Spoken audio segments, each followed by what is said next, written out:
What comes to mind when you hear the name Arlington National Cemetery? It's the first thing you see as you take Memorial Bridge over the Potomac, the former home of Robert E. Lee, overlooking more than 600 acres of landscaped hills, dotted with headstones. Maybe it's the tomb of the unknown soldier, the quiet reverence and precision in the changing of the guard. For a lot of us, our first images of Arlington were in black and white.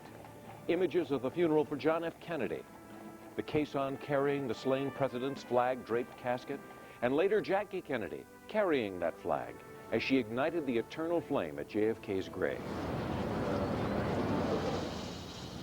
On behalf of the President of the United States, please accept this flag in recognition of your loved one's faithful service. A dozen years ago, Francis Ford Coppola gave us his movie Gardens of Stone. It is set during the Vietnam era, and in one poignant scene, a young Arlington soldier heading home to bury his war hero father suddenly realizes he wants something more for his dad. I've been thinking. Is it too late to change my mind? Get my father into Arlington? Of course not. You know, Goody, he can fix anything. I know it'll just be a bare patch with the bulldozers and everything, but I was hoping you could find me the spot in the garden. No problem.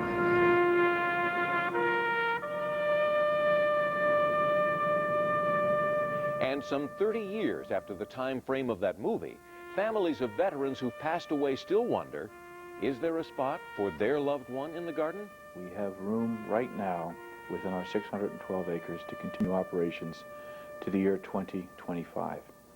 And we are just, we have no problems there whatsoever. That will take care of the majority of the World War II era veterans. With more than 100 national cemeteries across the country, you may wonder what makes Arlington so special. Why veterans' families would make that extra effort to have their loved ones buried there. Beyond the history, which is fascinating and very impressive, beyond the beauty, which is remarkable, even breathtaking, there is the honor of being buried there. The honor of being laid to rest in a spot that embraces buck privates and generals, soldiers from the Revolution to Desert Storm, astronauts to presidents, and 250,000 names of men and women of different colors and faiths, most you don't know, never heard of, who served their country, served all of us well. But this is a new millennium. Who's eligible now? And is there really enough space? I hear that all the time. I go across the country, sometimes speaking, and I'll hear the same comment. Oh, I thought Arlington was full.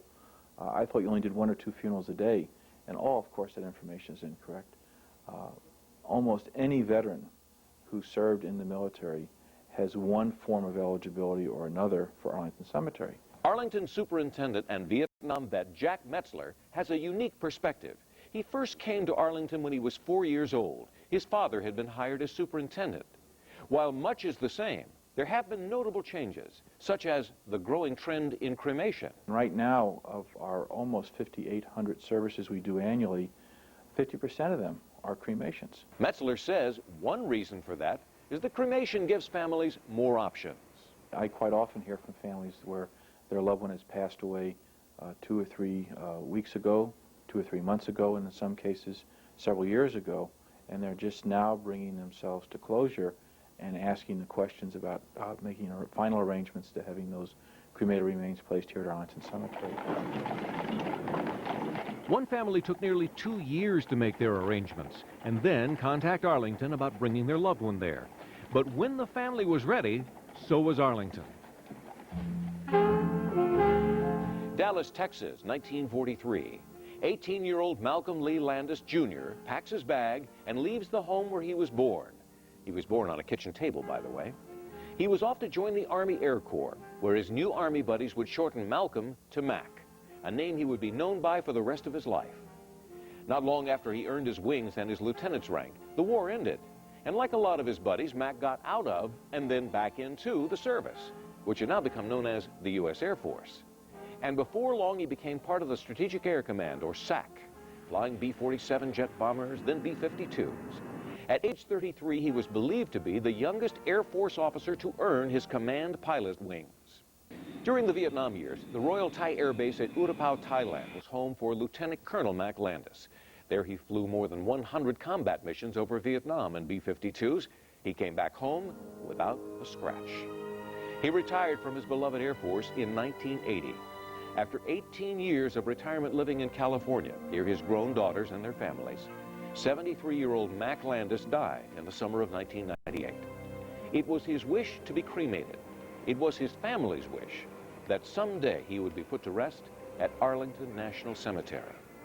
Out!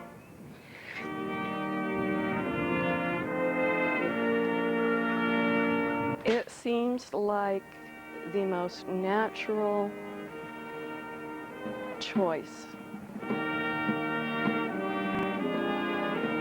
The military was a big part of who he was.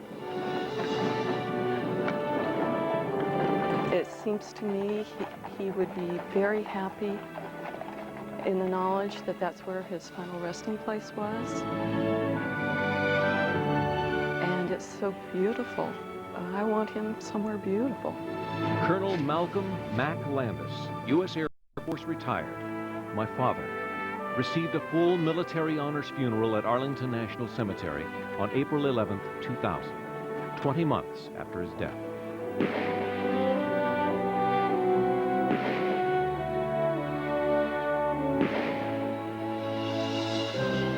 The promise from his country, the promise from his family, kept. Arlington is Mac's final post.